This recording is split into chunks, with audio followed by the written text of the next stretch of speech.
Praise the lord.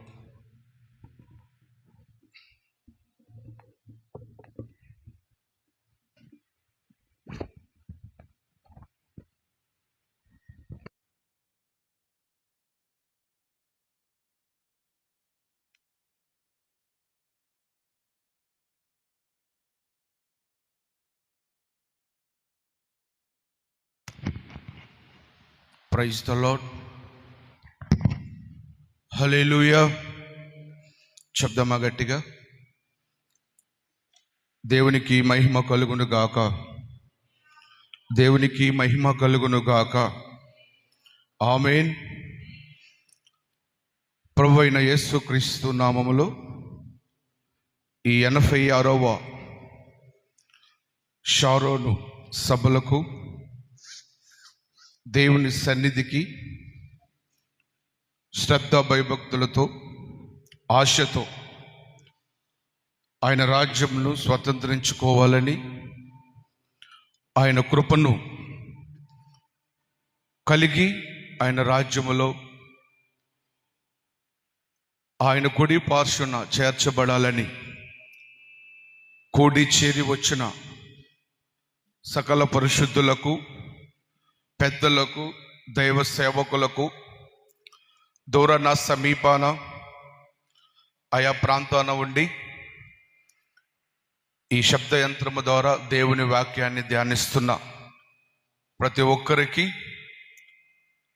నిజమైన దేవుడు, నిరంతర స్తోత్రార్హుడైన యేసుక్రీస్తు అతి శ్రేష్టమైన నామములో మీ అందరికీ వందనాలు, అందరికీ వందనాలు. హల్లెలూయా. దయచేసి కొద్ది నిమిషాలు దేవుని వాక్యాన్ని ధ్యానిద్దాం. అందరూ చక్కగా, దేవుని బిడ్డలైన వారందరూ మీ సెల్ ఫోన్లు సైలెంట్లో పెట్టుకోండి. దేవుని బిడ్డలైన వారందరూ మీ సెల్ ఫోన్లు సైలెంట్లో పెట్టుకోండి. ఒక చిన్న ప్రార్థన చేసుకుందాం. దేవుని వాక్యం వినటానికి వచ్చిన మనమందరం ఆయన మనతో మాట్లాడబోచుండగా, ఆయన మాటలు విన్న మనం విడిచిపెట్టేవారు వలె కాక, ఆయన మాటకి లోబడి, ఆయన మాటకు లోబడి ఆయన బిడ్డగా జీవించలాగున ఒక చిన్న ప్రార్థన చేసుకుందాం. జీవాధిపతి అయిన యేసయ్య, కృపాసత్య సంపూర్ణుడా, సర్వలోకానికి అధిపతివి, చక్రవర్తివి, మహోన్నతుడవు, మహాగణుడవు, నీకు సాటి లేరు. పరిశుద్ధతలోనైనా, ప్రేమలోనైనా, మానవులను భరించుటలో, సహించుటలో, వారి కొరకై ప్రాణమిచ్చుటలో నీవే నిజమైన దేవుడు అని నమ్మి విశ్వసించి నీ రాజ్యమునకు వారసులుగా మార్చబడాలని ఈ సభలలో చేరియున్న ప్రతి బిడ్డని వారి హృదయాలను మీ చేతులకు సమర్పించి ఉండగా, వారు కూడా మీ మాట వినాలని ఆశతో నీ పాదముల చెంత చేరి ఉండగా, ఎవరు ఏ విధమైన ఆశ కలిగి వారి హృదయాలను మీ వైపు తేరి చూచుచున్నారో, వారి హృదయాలకి కావలసిన మాటలను నా ద్వారా మీరు మాట్లాడండి. ప్రభు, నేను మాట్లాడితే వ్యర్థమే, మీరు మాట్లాడితే అది సంగమునకును, ప్రతి బిడ్డకిని, ప్రతి ఆత్మకిని క్షేమము, ఆశీర్వాదము, నిశ్చయము నాయన. కనుక మీరు మాట్లాడబోచుండగా మేమందరము భయభక్తులు కలిగి నీ మాట విని నీ రాజ్యంలో మేము నీతో ఉండే కృపని ప్రసాదించమని యేసయ్య నామమున అడుగుచున్నాను తండ్రి. ఆమేన్. పరిశుద్ధ గ్రంథంలో నుంచి యెషయా ప్రవచన గ్రంథం 65వ అధ్యాయం 10వ వాక్యాన్ని చదువుగా విందాం. దయచేసి కొంచెం మైక్లో చదివితే అందరూ వింటారు. సహోదరికి మైక్ ఇవ్వండి. యెషయా ప్రవచన గ్రంథం 65వ అధ్యాయం 10వ వాక్యాన్ని. నన్ను గూర్చి విచారణ చేసిన నా ప్రజల నిమిత్తము షారోను గొర్రెల మేత భూమి అగును, ఆకోరు లోయ పశువులు పరుండు స్థలముగా ఉండును. చాలు. అదే యెషయా ప్రవచన గ్రంథం 35వ అధ్యాయం 2వ వాక్యాన్ని ధ్యానిస్తాం. అది బహుగా పూయుచు ఉల్లసించును, ఉల్లసించి సంగీతములు పాడును. లెబానోను సౌందర్యము దానికి కలుగును, కర్మేలు షారోనులకున్న సొగసు దానికుండును.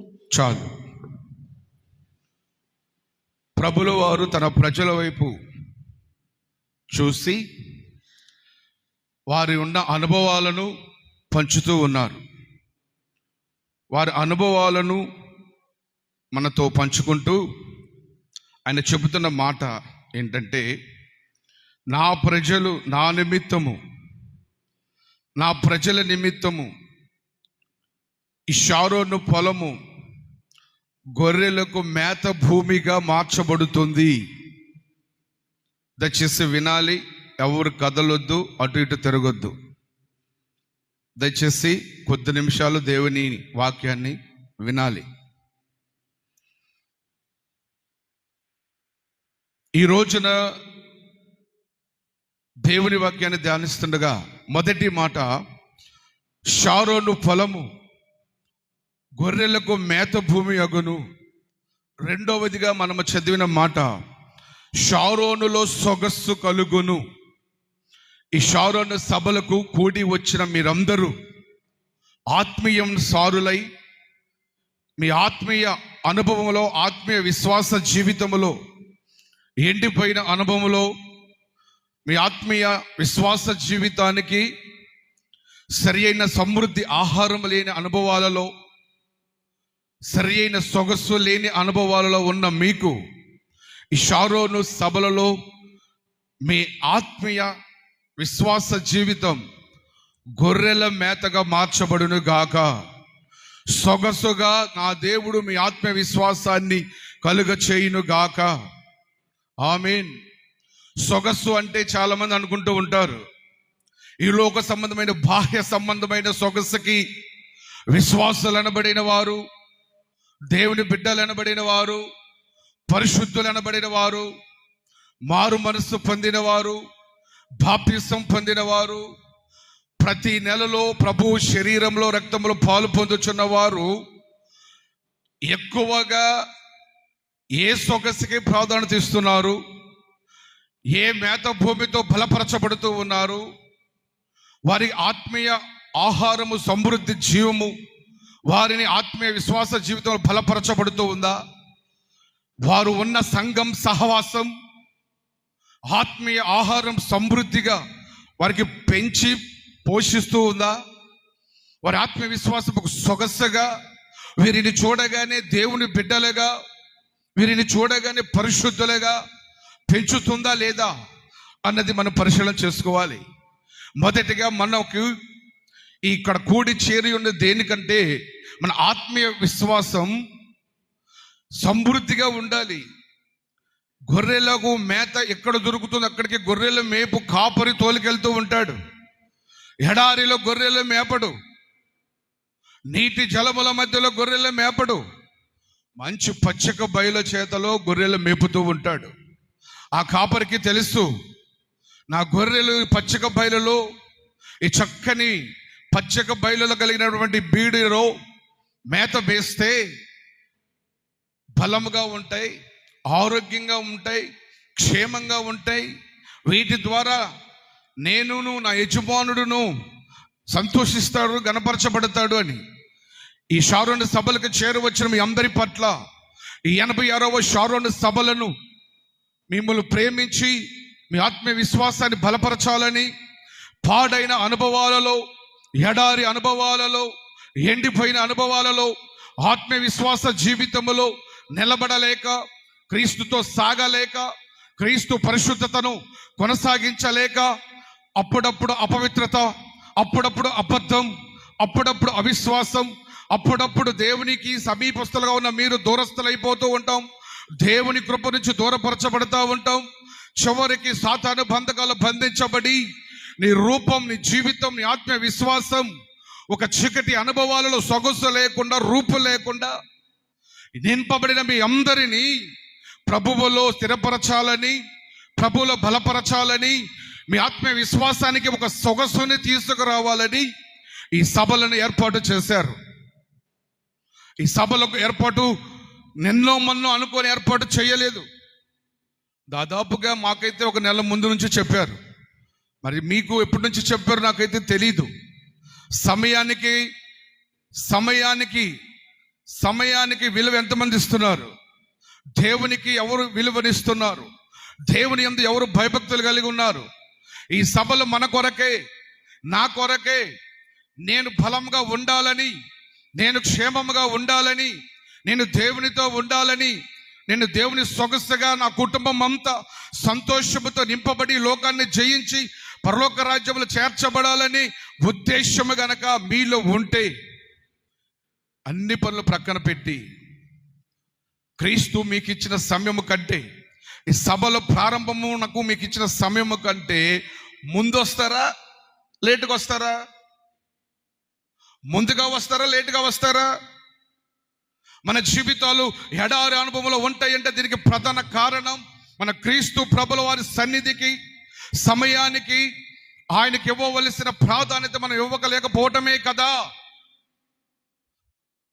సొగసు లేక, మేత లేక, ఆకలి దప్పులతో ఎంత కష్టపడి సంపాదించిన కష్టార్జితం అనుభవించలేక అప్పుల పాలైపోతూ, హాస్పిటల్కు వ్యర్థంగా ఖర్చుపడుతూ, ఆరోగ్యం అంతా పాడైపోతూ, కుటుంబాల్లో వ్యతిరేకతలు, కుమారులకు తల్లిదండ్రులకు వ్యతిరేకతలు, అన్నదమ్ములకు అక్కచెల్లెలకు వ్యతిరేకతలు, సమాధానం లేని, నెమ్మది లేని, సంతోషం లేని కుటుంబాల మధ్యలో బ్రతుకుచూ ఆదివారం ఒకరోజు భక్తి, శుక్రవారం ఒకరోజు భక్తి చేస్తూ బలము లేక, ఏ బలం?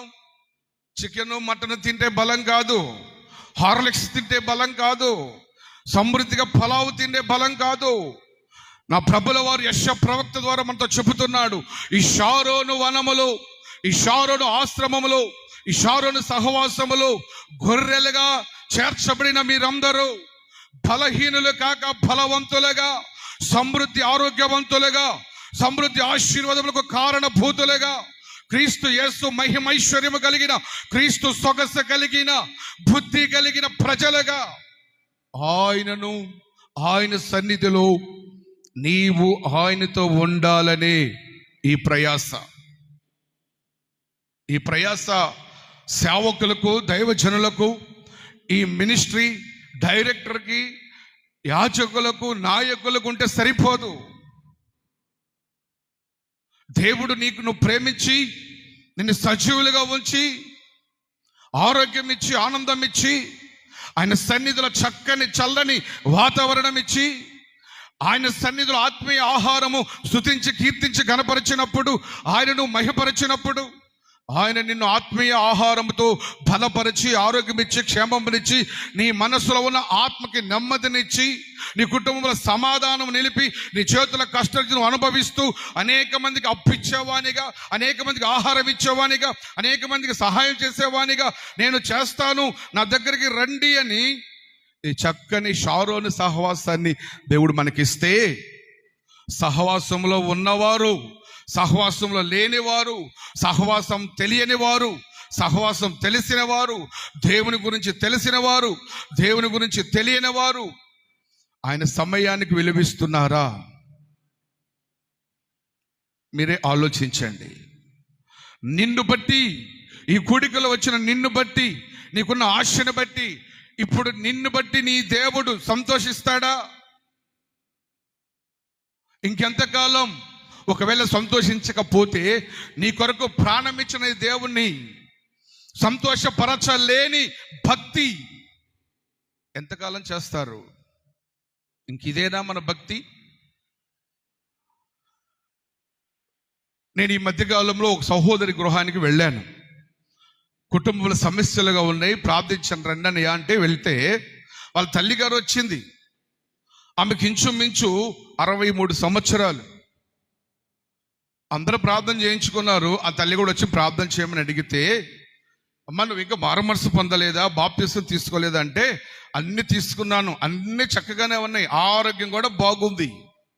మరి దేని గురించి, ఏదైనా ప్రత్యేకమైన ప్రార్థన లేకపోతే మామూలుగా కృతజ్ఞత ప్రార్థన అని అడిగాను. నా తల వెంట్రుకలు నరిసిపోతున్నాయి, అవి తొందరగా నరిచిపోకూడదు, ఇంకా నల్లగా ఉండాలి, ప్రార్థన చేయి అంది. నీకు ఎన్ని సంవత్సరాలమ్మా అంటే 62, 63 వస్తున్నాయి అని చెప్పింది. సొగసు ఆమెకి కావాల్సింది ఆత్మీయ విస్తానానికి కాదు, ఆమె సొగసు కావాల్సింది బాహ్య సంబంధమైన సొగసు. ఈ రోజున ప్రార్థన దేనిని గురించి చెయ్యాలో, ఒక సేవకుని దగ్గరికి, ఒక దైవజనుని దగ్గరికి వచ్చి దేనిని గురించి ప్రార్థన చేయించుకోవాలో కూడా తెలియని అనుభవాలలో ఉన్నారు చాలా మంది. నేను అంటాను, తెలియకనే, వాక్యమనే బలమైన మేత లేకనే, సత్యమనే వాక్యము బోధించకనే, సంఘ సేవకులకు ఆ మంద మీద బాధ్యత లేక, భారం లేక, వారు ఏమైపోతే నాకెందుకు, నా దగ్గరికి మందలో ఉంటే చాలు, నాకు ఇంత మందున చెప్పుకుంటే చాలు అని కొన్ని సంఘ సేవకులలో వాళ్ళు వెంబడించి ఇప్పుడే మన దగ్గరికి నడిపించబడుతూ ఉంటాను. నేను చెప్పాను వెంటనే, దానికోసం చేయమంటే నేను చెయ్యను.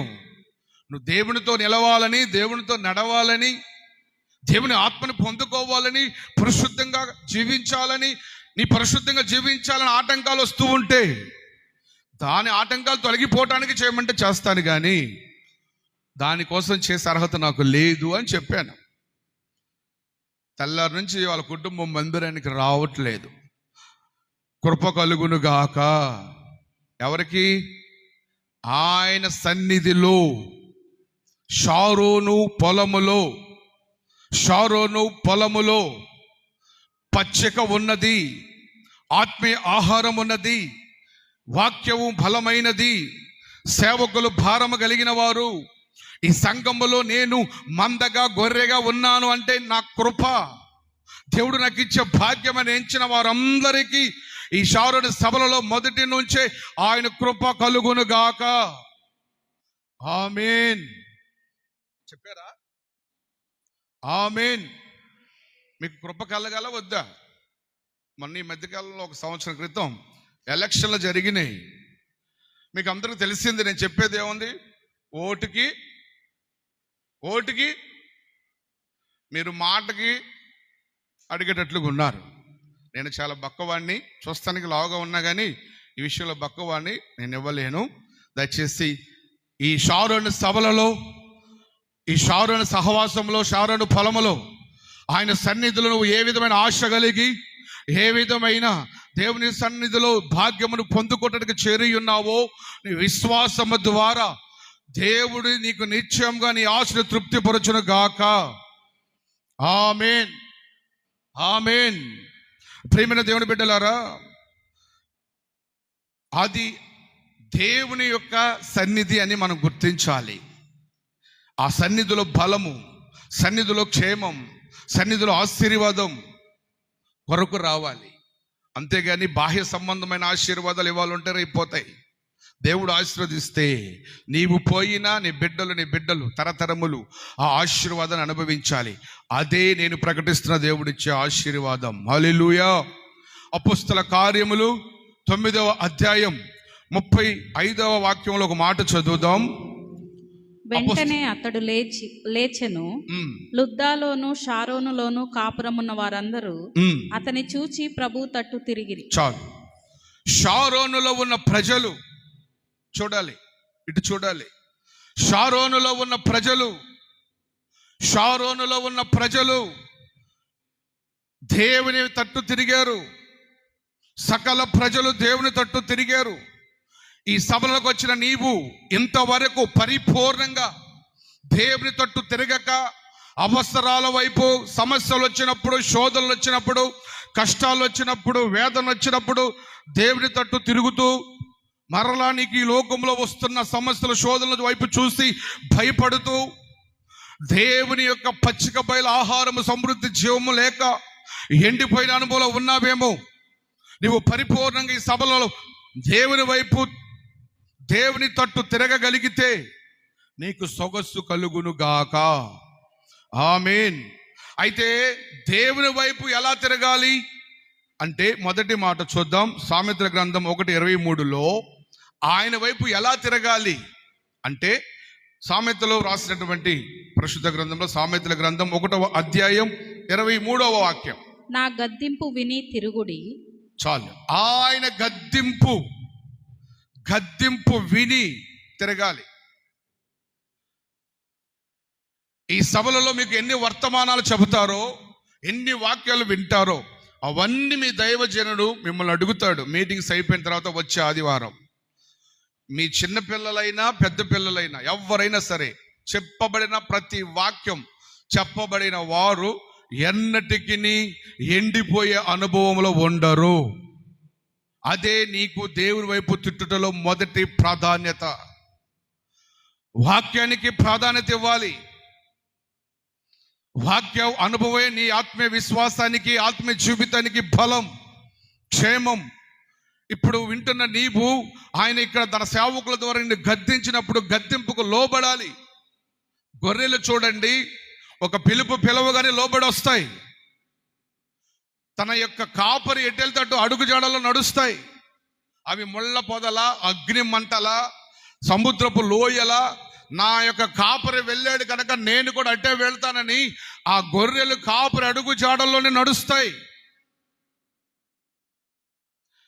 అవి కాపరి వైపు తిరిగి ఉండబట్టి, కాపరి అడుగు జాడలను కనుగొనబట్టి అడుగు జాడల్లో నిలబడగలుగుతున్నాయి, నడవగలుగుతున్నాయి. ఈ షారోను వనములో చేర్చబడిన మీరందరూ దేవుని వైపు తిరిగి దేవుని అడుగు జాడల్లో నడిచి అప్పుడు ఆయన గద్దింపుకు లోబడాలి. ఆమేన్. పరిశుద్ధ గ్రంథంలో దేవుడు నాతాను సేవకుని ద్వారా, నాతాను ప్రవక్త ద్వారా దావీదుని గద్దించాడు. ఎలా గద్దించాడంటే ఒక కథలాగా చెప్పి గద్దించాడు. అయ్యా రాజాగారు, నేనేమో ఒక సేవకుణ్ణి, ఒక దేవుని సేవకుణ్ణి, నువ్వేమో ఈ రాష్ట్రానికి రాజువి కనుక నిన్ను గద్దించలేను అని ఒక కథలాగా చెప్పాడు. ఏమని చెప్పాడంటే, 100 గొర్రెలను ఒక ధనవంతుని ఇంటికి వాళ్ళ ఫ్రెండ్ వచ్చాడు, స్నేహితుడు వచ్చాడు. వస్తే ఆ ధనవంతుడు ఏం చేస్తాడంటే ఆ 100 గొర్రెలు పక్కన పెట్టి పక్కనున్నవాడు ఇంకోటి దగ్గరికి వెళ్ళి వాడి మందల గొర్రెలను తీసుకొచ్చి కోసి వీడికి విందు చేస్తాడు. వీడిని ఏం చేయాలి అని అడిగాడు. ఆయన అన్నాడు, అట్లాంటి వాడిని వెంటనే మరణశిక్ష వేయాలి అన్నాడు. ఆమేన్, ఆమేన్. ఆయన అన్నాడు, ఆ దౌర్భాగ్యుడివి నీవే, ఆ మనిషివి నీవే. నీకు ఎన్నో సమృద్ధి జీవమున్నా, నీకున్న ఆస్తిని, నీకున్న అంతస్తుని, నీకున్న ఐశ్వర్యాన్ని, నీకున్న బలాన్ని దేవునికి ఉపయోగించకుండా, దేవునికి లోపడకుండా ప్రక్కన చూస్తూ అందులో ఆశీర్వాదం వస్తే, ఇందులో ఆశీర్వాదం వస్తే, ఆ పని అయితే, ఈ పని అయితే, ఆ కార్యం అయితే, ఈ కార్యం అయితే, ఆ ఉద్యోగం వస్తే, ఈ ఉద్యోగం వస్తే, ఆ పంట వస్తే, ఈ పంట వస్తే, వారి చేత తెప్పిస్తా, వీరు చెప్పిస్తా, నాకు పలుకుబడి ఉంది, పేరు ఉంది. వీరందరూ దేవుని గద్దింపుకి లోబడిన వారు కారు. ఈయన దేవుని గద్దింపుకి లోబడని అనుభవాలు ఉన్నప్పుడు నాతాను ద్వారా ఒక దేవుడు ఒక అవకాశం ఇచ్చాడు. ఆయన చెప్పాడు, మరి నేను ఏం చెయ్యాలి? వెంటనే దావీదు ఒక రాజు అయినా, ఆయన ఒక రాజ్యానికి అధికారి అయినా, వెంటనే దేవుని సేవకుని మాటకి లోబడి, గద్దింపుకు లోబడి, వెంటనే సరి చేసుకోవడానికి మోకరించి ప్రార్థించటానికి గడగడలాడుతూ గద్దింపుకు లోబడ్డాడు. అందుకనే దావీదు ఆ రాజ్యానికి రాజుగా కొన్ని సంవత్సరాల పాటు పరిపాలన చేశాడు. హల్లెలూయా. ఈ రోజున చూడండి, చాలా సంఘాల్లో అన్నిటిలో ప్రాధాన్యత ఉన్నవారు పరిచర్యలోనైనా, దేవునికి ఇచ్చే దానిలోనైనా, సేవకుడు వెంబడించే దానిలోనైనా ఎక్కువగా వాడబడే వాళ్ళు, నేను అన్నిటిలో ఎక్కువగా ఉన్నాను, సేవకుడే నా దగ్గరికి రావాలి, నేను చెప్పింది ఆయన వినాలి. మన ఈ మధ్య ఈ ఎండాకాలం మాసంలో ప్రారంభంలో నేను కొంచెం సువార్త గుడ్డలు పెడతా ఉంటాను. అక్కడక్కడ చిన్న చిన్న గల్లీల్లో ఒక తెలియని ప్రాంతానికి వెళ్ళి, ఆ ఆస్తి ఎవరిదో జాగ్రత్త చేసుకోండి, ఆస్తి అటు ఇటు తిరుగుతుంది. ఆ పిల్లలు ఎవరి పిల్లలు? ఇది దేవుని సన్నిధి. డబ్బులు ఎక్కువై పెట్టలేదు. సభలంటే పగలో చర్చిలో, నైట్ గ్రౌండ్లో పెడతాం. సభలు కాదండి. సభలో నీ జీవితాన్ని బాగు చేయటానికి, ఈ సభలో నిన్ను దేవునితో నిలపటానికి, ఈ సభలో నీకు పట్టిన కుటుంబంలో పట్టిన దరిద్రాన్ని వెళ్ళగొట్టడానికి, ఈ సభలో నీ ఆత్మీయ జీవితాన్ని సరిచేయటానికి దయచేసి సరి చేయబడటానికి మాత్రమే ఇక్కడ ప్రాధాన్యత ఇవ్వబడుతూ ఉంది. మీకు గొప్పలుంటే, మీకు గారాభం ఉంటే, మీకు ఇంకేమైనా పనులు ఉంటే అవి బయట. దయచేసి దేవునికి మనం విలువనివ్వాలి. ఆమేన్, హల్లెలూయా. ఓ ప్రాంతానికి వెళ్తే నేను దేవుని కూటం పెట్టుకుంటానయ్యా అని అడిగాను. సరే పెట్టుకో, మాకేం పర్వాలేదు, నాకు ఒక పాటకు అవకాశం ఇవ్వాలి అన్నాడు ఆ ఇంటి యజమాని. ఇంటి ముందు రోడ్డు మీదే. సరే పాటే గదలు ఇస్తానులయ్యా అని చెప్పాను. ప్రారంభం చేసి పాట పాడి నేను ఒక పాట పాడి ఆయనకి ఇచ్చాను. దాదాపుగా 2:30 గంట అయిన పాట ముగియట్లేదు. పాట పాడుతూనే ఉన్నాడు. నేనేమో అయ్యా అయ్యా అంటున్నాను, ఇంకొంచెం అంటున్నాడు. ఇట్లాగైతే జనమందరూ నిద్రపోతారయ్యా, ఇటు సైడ్ అంతా పొలం పనులకు వెళ్ళొచ్చేవాళ్ళు వెంటనే అలిసిపోయి నిద్రపోతారు, ఒక్క అరగంటను నేను మాట్లాడాలి కదా అంటే, నా ఇంటి ముందు పెట్టుకోవడానికి నేను పర్మిషన్ ఇలేదా? నేను కనుక ఒప్పుకోపోతున్న వీడు ప్రార్థన పెట్టేవాడివేనా అంటున్నాడు. సరేనయ్యా, లాస్ట్లో బల్లి ఇస్తా నీకు, నువ్వు చాలాసేపు పాడుకుందో తెల్లారిదాకా పాడుకొని చెప్పి ఆయన మళ్ళీ బుజ్జగిచ్చి నా పని నేను పూర్తి చేసుకున్నాను. చిన్న వాటికే కాపరిని భయపెడుతుంటారు. భారమ కలిగి, బాధ్యత కలిగి, దేవుని పిలుపుకు లోబడి, తన కుటుంబాన్ని, తన బిడ్డలను, తన తల్లిదండ్రులు విడిచి, ఎన్ని కష్టాలు వచ్చినా, వ్యతిరేకతలు వచ్చినా, శోధనలు వచ్చినా, సమయాలు వచ్చినా, ఎన్ని పనులున్నా వాటన్నిటిని ప్రక్కన పెట్టి దేవుడు నాకు ఇచ్చిన మందని నేను దేవునితో బలపరచాలి, దేవునితో నడిపించాలని ప్రయాసపడుతూ ఉంటే లోబడరు. ఇక్కడ రాజే లోబడ్డాడు. మనం ఎంతండి? లోబడిన వాడు నష్టపోతాడా, ఆస్వాదించబడతాడా? రాజైన ఆయన లోబడ్డాడు కాబట్టి చిరకాలం ఆస్వాదించబడ్డాడు. హల్లెలూయా, హల్లెలూయా. మరలా ప్రభు 2వ దినవృత్తాంతకాండము 33:10 చదవద్దు, నేను చదువుతాను. యెహోవా మనుష్యాన్ని గద్దించాడు. మనుష్యాన్ని గద్దిస్తే ఆయన గద్దింపుకు లోబడలేదు. గద్దింపుకు లోబడకపోతే ఏమైందయ్యా అంటే, చివరికి ఆయన కాళ్ళు చేతులు కట్టేసి ఒక గుర్రాన్ని కట్టి ఈడ్చుకుంటూ తీసుకెళ్లారు.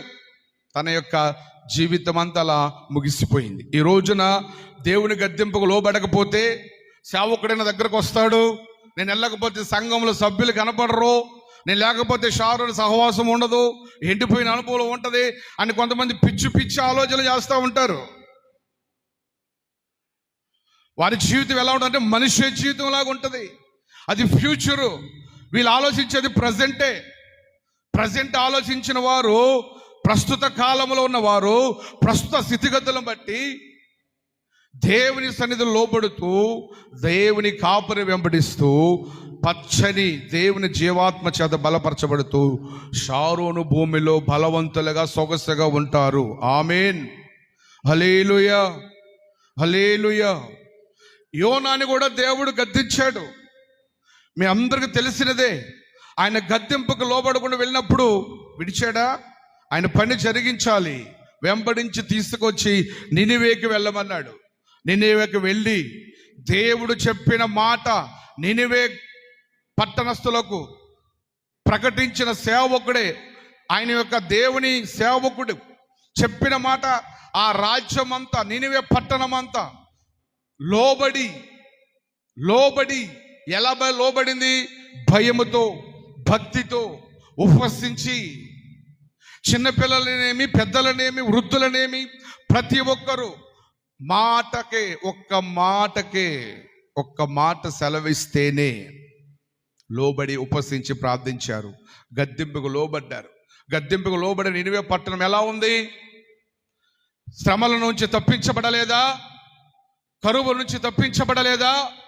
దేవుని ఉగ్రత నుంచి తప్పించబడలేదా? ఈ రోజున నీ కుటుంబంలో శ్రమలు, శోధనలు, దుఃఖం, సమాధానం లేని నిరుత్సాహ స్థితిలో ఏలుబడిలో ఉన్నావంటే దానికి కారణం ఏమిటి? ఆత్మీయ బలము లేదు.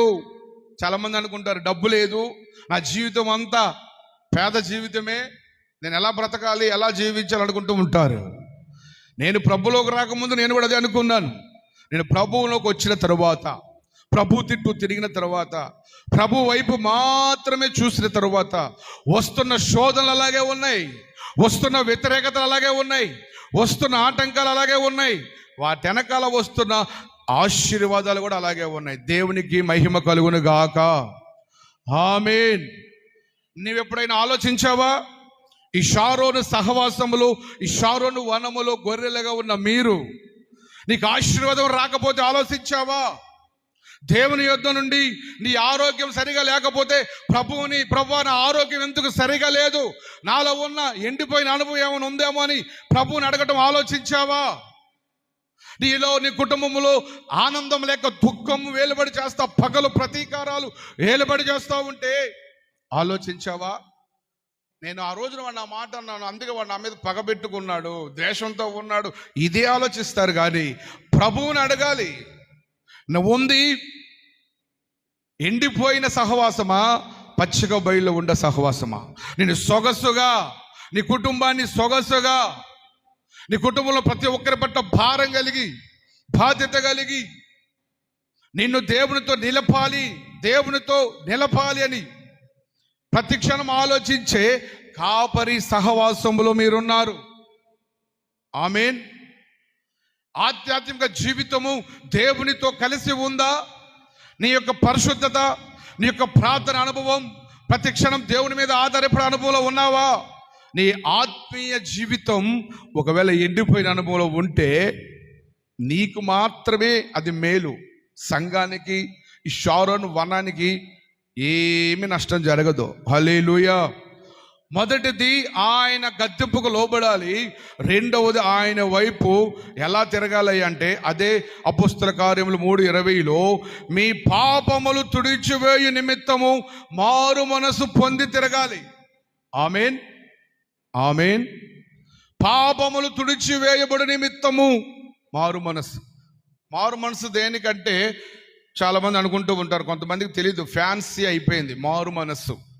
ఎందులో ఎప్పటివరకు ఏదో చేస్తాం, అయిపోయింది, ఇక్కడి నుంచి అవన్నీ చేయకూడదు, వదిలిపెట్టేసేసి బాప్తిస్మం తీసుకొని అవన్నీ మానేసి కనపడేయి సినిమాలు, లేకపోతే మందో, లేకపోతే పేకాటో, లేకపోతే అబద్ధమో, దొంగతనమో, ఇంకోటి హత్యలో, అవన్నీ మానేసేసి చక్కగా ప్రార్థన చేస్తే చాలు, అదే బాప్తిస్మం, అదే మారు మనసు అనుకుంటారు. ఇవి బాహ్య సంబంధమైనవి, ఇవి ఆత్మ సంబంధమైన పాపాలు. వాటి నిమిత్తమై నీ మనసు మార్చుకొని ఈ దేవుని తట్టు తిరగాలి. ఆమేన్. షారోనులో ఉన్న సొగసు నీకు కలగాలంటే దేవుని గద్దింపుకు లోబడి తిరగాలి. షారోనులో ఉన్న సొగసు నీకు కలగాలంటే మారు మనసు పొంది తిరగాలి. ఈ మీటింగ్కి వస్తున్నారు, ఈ మీటింగ్లో ఎంతమంది మారు మనసు పొందుతున్నారు? ప్రతి సంవత్సరం జరుగుతున్న సభల్లో ఎంతమంది మారు మనసు పొందుతున్నారు? ఎంతమంది పాపాలు కడుక్కుంటున్నారు? కడగబడిన వారు, మారు మనసు పొందిన వారు మరలా పాపపు అనుభవాలలో ఉంటే వారికి మారు మనస్సు లేదు. ఆమేన్, హల్లెలూయా. ఇప్పుడు మనుషులు మారుతున్నారు, మనస్సులు మారటం లేదు. మారాల్సింది మనుషులు కాదండి, మనస్సులు మారాలి. ప్రతి సంవత్సరం, రోజులు మారుతున్నాయి, కాలాలు మారుతున్నాయి, సంవత్సరాలు, క్యాలెండర్లు, పేజీలు మారుతున్నాయి, కానీ క్యారెక్టర్ మారటం లేదు. విశ్వాసులు పిశాచులుగా మారుతున్నారు. దేవుని బిడ్డలు అనబడిన వారు దయ్యపు బిడ్డలుగా మార్చబడుతున్నారు. దేవునికి లోబడతానని తీర్మానం చేసుకొని మారు మనసు పొందిన వారు దయ్యపు అనుభవాలలోనికి పాతి పెట్టబడుతూ ఉన్నారు. కారణం ఏమిటంటే వారి మారు మనసు విషయమై, వారి పాపముల విషయమై, వారు చేసుకున్న నిబంధన విషయమై గద్దింపు లేదు. ఆ గద్దింపులో వాళ్ళు లోబడటం లేదు. ఆ భయం ఉంటే వారు లోబడతారు. పోయిన వర్షాకాలంలో ఒక సహోదరికి బాప్తిసం ఇచ్చా నేను. తన భర్త బాగా త్రాగుపోతూ, రోజు త్రాగొచ్చి కొడుతూ ఉంటారు ఆ సహోదరిని. నేను అన్నాను, సరే నువ్వన్న మారు మనసు పొంది ఉపవసించి ప్రార్థనలు చేసుకో, సహవాసం కలుస్తూ ఉండు, సేవకురాలు మందిరం దగ్గర ఉంటుంది, వచ్చి కూర్చొని ప్రార్థన చేసుకోండి, ఎక్కడైనా కోటాలు ఉంటే నీకు అభ్యంతరం లేకపోతే రామ్మ అంటే, సరే అన్నయ్య నేను మారు మనసు పొందుతానని మారు మనసు పొందింది, బాప్తిసం తీసుకుంది. తన భర్తను పిలిచి, అయ్యా ఇంతవరకు కొట్టావు, నీ భార్య అయిపోయింది, ఈ రోజు నుంచి ఆమె దేవుని బిడ్డ. అర్థమవుతుందని చెప్పేది? హల్లెలూయా. ఆమె దేవుని బిడ్డ. ఆమె మీద దెబ్బ పడితే నీ ఇష్టం, నువ్వేమవుతావో ఆలోచించుకో అని చెప్పాను. మెల్లిగా ఇట్టా తిప్పాడు రోబోలాగా తల. సరే అంటానికి కష్టమైపోయింది. సరేనండి అన్నాడు. మంచిది, ప్రార్థన చేసి వచ్చాను. 8 నెలలు మొన్న వెళ్ళాను. వెళ్తే అందరూ బాగున్నారంటే బాగున్నాం పాస్టర్ గారు అన్నాడు. చక్కగా రిసీవ్ చేసుకున్నాడు. మంచి భోజనం ఏర్పాటు చేశాడు. ప్రార్థన అంతా అయిపోయిన తర్వాత మరి నీ సంగతి ఏందయ్యా అన్నాను. నా సంగతి ఏంటి అన్నాడు. నువ్వెప్పుడు తీసుకుంటావయ్యా బాప్తీసం అంటే, నా బాప్తీసం సంగతి కూడా నా భార్య చేతిలోనే ఉంది, నా చేతులు ఏమి లేదు అన్నాడు. అదేందయ్యా, నీ జీవితం, నీ ఆత్మీయ విశ్వాసం, నీ పాపాలు, నీ యొక్క దోషాల నిమిత్తమై నీకు మారు మనసు కలగలగాలంటే, నాకు మారు మనసు కలగాలన్నా కూడా అది నా చేతిలో లేదు, మా ఆవిడ చేతిలోనే ఉంది అన్నాడు. నాకేం అర్థం కాలే. ఇంతగా ఈమెకి ఈయన లోపడుతున్నాడా అనుకొని, అమ్మో ఇట్లాంటి పురుషులు నా సంఘంలో ఎవరు లేరు అని ఆశ్చర్యం వేసింది.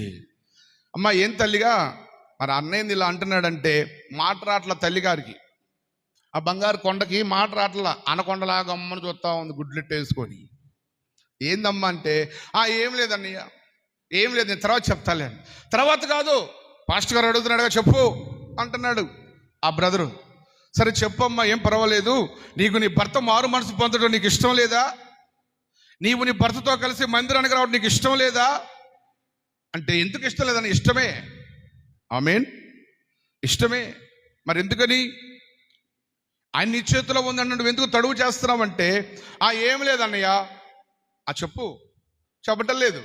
ఆయన అన్నాడు, అయ్యా ఏ రోజైతే నువ్వు వచ్చి ఆమె దేవుని బిడ్డ అని చెప్పావో, నేను అప్పటి నుంచి ఆమె దేవుని బిడ్డగానే చూశాను, లోబడ్డాను. మాట్లాడదు, నేను దేవుని బిడ్డనే అంటుంది. కూరలో కొంచెం ఉప్పు ఎక్కువైంది, నేను దేవుని బిడ్డనే జాగ్రత్త అంటుంది. ఆ రోజు నుంచి ఆమెకు నోరు ఎక్కువైపోయింది, ఎగస్ట్రాలు ఎక్కువైపోయినాయి. ఏదో ఒక రోజు నువ్వు రాకపోతావా? ఎవరికి వచ్చినాయి తిప్పలో? కాపరికి వచ్చినాయి. ఆమేన్. చెప్పరేంది? మీకు దేవుని కృప కలుగును గాక. ఆమేన్. ఎగస్ట్రాలు ఎక్కువైపోయినాయి. ఆ ఎగస్ట్రాలు తగ్గితాయో లేదో నాకైతే తెలీదు. అవి తగ్గితే తెల్లారి నేను బాప్తిసం పొందుకుంటాను. నేను నా తెల్లారి వద్దు, ఆ ఎగస్ట్రాలు తగ్గిన తర్వాత నువ్వే వచ్చి చెప్పు, నా భార్యకి ఎగస్ట్రాలు తగ్గినాయి, ఇప్పుడు నేను బాప్తిసం పొందుతానని చెబితే అప్పుడు ఇస్తానయ్యా అని చెప్పాను. ఆమేన్. మా దైవజనులు ఆత్మీయ తండ్రి శాంతిరాజు గారు మా చెప్పింది ఏంటంటే, భోజనాలు పెట్టి గుంపులు గుంపులుగా జనాన్ని పోగేసుకొని ఆ నుంచి ఒక ఆటో, ఏడు నుంచి ఒక, ఇది కాదు. వారికి వీరికి మారు మనసు పొందిన వారికి, బాప్తిసం పొందిన వారికి మనం పోగేసుకొని ఫోటోలు తీసుకోవడానికి కాదు. క్రీస్తు యేసు రక్తము చేత కడగబడిన వారు, పాపముల నిమిత్తమై ప్రాయశ్చిత్తము లేని వారు, పాపముల నిమిత్తమై గద్దింపుకు లోబడని వారు, అటువంటి వారిని వెతికి వెతికి వెతికి దేవుని సన్నిధికి నడిపించండి. వారి కొరకు ఎంతైనా ప్రయాసపడండి. నేను కాకపోయినా మీరు ప్రయాసపడుతున్న మీ తండ్రి అయిన దేవుడు మీ ప్రయాసలో సహకారిగా ఉంటాడు. అది ఆయన మాకు నేర్పించింది. కనుక మనం ఎవరికి భయపడం. ఎందుకంటే అభిషేకం ఇచ్చి, సంఘం ఇచ్చి, సహవాసం ఇచ్చి నిలబెట్టిన ఆత్మీయులే పర్మిషన్ ఇస్తే, దేవుడే పర్మిషన్ ఇస్తే, ఇంక నేను ఎవరికి లోబడాలి? ఎవరికి లోబడాలి? ఈ సహోదరికి లోబడితే సరేలేయ్యా రేపు మాట్లాడతాలే, ఏమో ఈమె నేనేమోనంటే రేపు నుంచి ఈమె సంఘానికి రాదేమో అనుకున్నాను అనుకో. ఇప్పుడు నేను ఎవరికి లోబడ్డట్టు? ఎవరికి లోబడ్డట్టు? ఆమేన్. హల్లెలూయా. నా ప్రియమైన దేవుని బిడ్డలారా, ఆయన గద్దింపుకు లోబడాలి. పాపముల నిమిత్తమై ప్రాయశ్చిత్తము కలిగి, మారు మనసు కలిగి ఆయన వైపు తిరగాలి. అప్పుడు షారోనులో ఈ మేత భూములు నువ్వు బలము పొందుతావు. ఈ మేత భూములు బలము పొందిన నీవు సొగసుగా మార్చబడతావు. ఈ షారోను సభలో చేర్చబడిన నీవు, ప్రియమైన దేవుని బిడ్డలారా, ప్రియమైన దేవుని సంగమా, ఆయన సేవకునిగా, మీ సహోదరునిగా దేవుడిచ్చిన అధికారము చొప్పున మిమ్మల్ని దేవుని పాదముల చెంత చేరిన సేవకునిగా మరొకసారి హెచ్చరిస్తూ ఉన్నాను. ఆయన గద్దింపుకు లోబడనొల్లని అనుభవాలలో ఎవరైనా ఉన్నట్లయితే దయచేసి ఆయన గద్దింపుకు లోబడండి. వాక్యం ద్వారా గద్దిస్తాడు, సేవకుని ద్వారా గద్దిస్తాడు, దర్శనాల ద్వారా గద్దిస్తాడు. ఏదో మీటింగ్కి వెళ్ళపోతే అయ్యగారు బాధపడతాడు, అమ్మగారు బాధపడిద్ది, సంఘంలో విశ్వాసులు మా అక్కయ్యలు బాధపడతారు, మా మీటింగ్లకు వచ్చారు వాళ్ళ మీటింగ్ వెళ్ళకపోతే ఎలాగా. ఇది కాదు. నీవు బలముగా ఉండాలి, నీవు సొగసుగా ఉండాలి.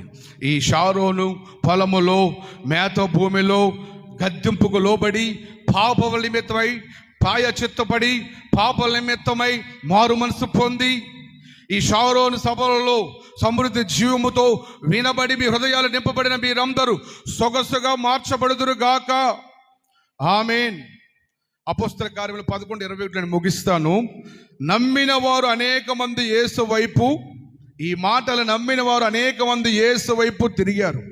ఒకసారి ఈ షారోను సహవాస సభలలో గద్దింపుకు లోబడితే నా పాపాల నిమిత్తమై నేను ప్రాయచిత్తమల్లి మారు మనసు కలిగి నేను లోబడి దేవునికి ఇష్టమైన బిడ్డగా, దావీదు మహారాజు దేవునికి లోబడిన రీతిగా నేను కూడా దేవునికి లోబడి ఆయన సన్నిధిలో నివసిస్తే నాకు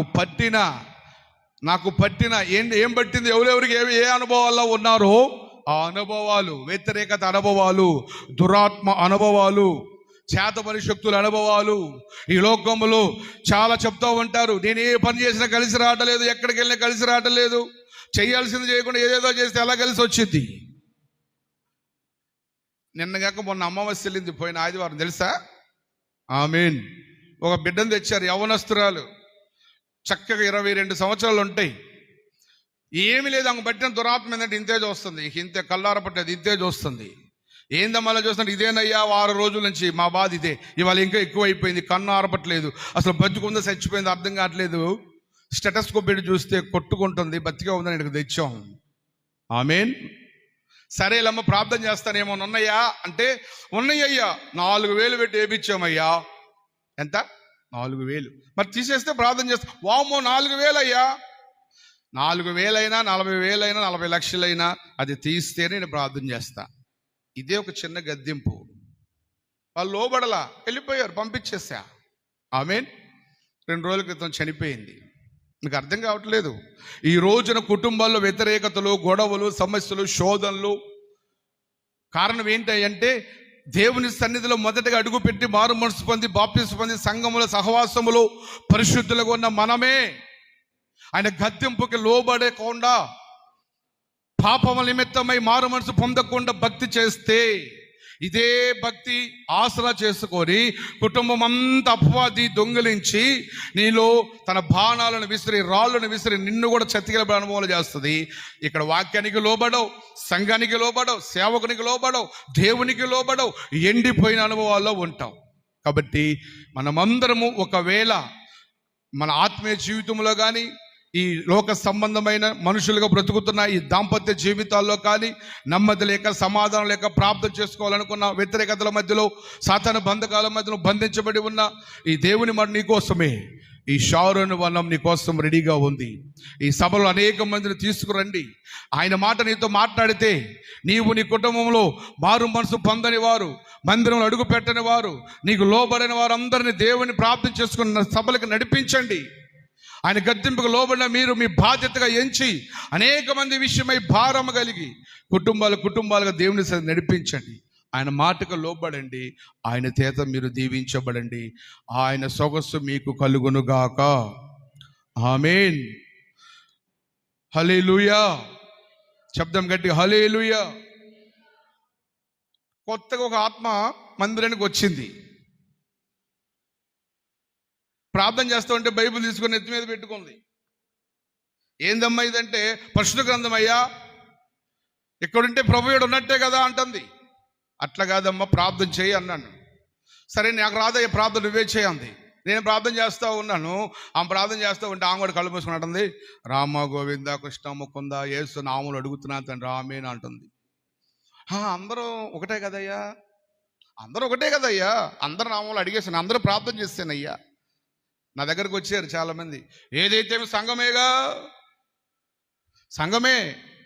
ఈ రోజున నేను ఒక పాస్టర్ గారు కొడుకునని నాకు ఈ అధికారం ఇవ్వలేదు దేవుడు, లేకపోతే నాకేదో పెద్ద పేరు ప్రఖ్యాతులు ఉన్నాయని దేవుడి అధికారం ఇలా. నేను ఎవరునో ఈ సంఘ నాయకులకి తెలియదు, మీకు తెలియదు. నా సాక్ష్యాన్ని బట్టే దేవుడు నన్ను నిలబెట్టాడు. నేను గట్టిగా చెప్పగలను, నీ సాక్ష్యం ఏదైనా సరే నీది నీ ఆస్తి. నువ్వు వెంబడిస్తున్న సేవకుడు, సంఘం, సహవాసం ఏ సాక్ష్యం కలిగి ఉంది, వారికి ఏ దర్శనం ఉంది, అక్కడ జరుగుతున్న ఆరాధనలు దేవుని నామాన్ని మహిమపరుస్తున్నాయా, ఇహలోక దేవతలను, ఇహలోక ఆస్తి ఐశ్వర్యాలను, ఇహలోక సంబంధమైనటువంటి ఆచారాలను, ఆర్భాటాలను అక్కడ దేవుడు ఉండడు. అక్కడ దేవునికి స్థానమే ఉండదు. కనుక మీరు ప్రార్థన చేసుకోండి, దేవుణ్ణి అడగండి. మీకు ఒక ఆత్మ ఉంది, మీకు ఒక నోరు ఉంది, మీరు అడిగే అనుభవంలో మీరు ఉన్నారు. ప్రభువా, ఈ షారోను సహవాసంలో నన్ను నిలిపావు, ఈ షారోను సహవాస అనుభవాల్లో నన్ను పచ్చిక బయలు పరుండ చేయటానికే కదా, ఆత్మవిశ్వాసం బలపరచడానికే కదా షారోనుకున్న సొగసు నేనును నా కుటుంబమును నా రక్త సంబంధికులందరూ కలిగి ఉండాలి. నేను నీ మాటకి లోబడి, నీ గద్దింపుకు లోబడి, నా పాపముల నిమిత్తమై ప్రాయచిత్తమైన మారు మనసు కలిగి నిన్ను వెంబడిస్తానని ప్రార్థన చేసుకుందాం. దయచేసి అందరం లేచి నిలబడదాం. ఈ మాటలు దేవుడు మీ హృదయాల్లో ముద్రించును గాక. ఆమేన్. ఒక చిన్న పల్లవి పాడుతూ ఉన్నాను. సరే, చిన్న ప్రార్థన చేసుకుందాం. జీవాధిపతి అయిన యేసయ్య, ఇంతవరకు ఈ షారోను సభలలో మొదటి వర్తమానంలో మీరు మా తోడయుండి సమస్తమును సహాయం చేసి ఆటంకాలను దూరపరచి నీ బిడ్డలైన వారందరినీ సన్నిధికి నడిపించినందుకు ఈ స్తోత్రం అండి.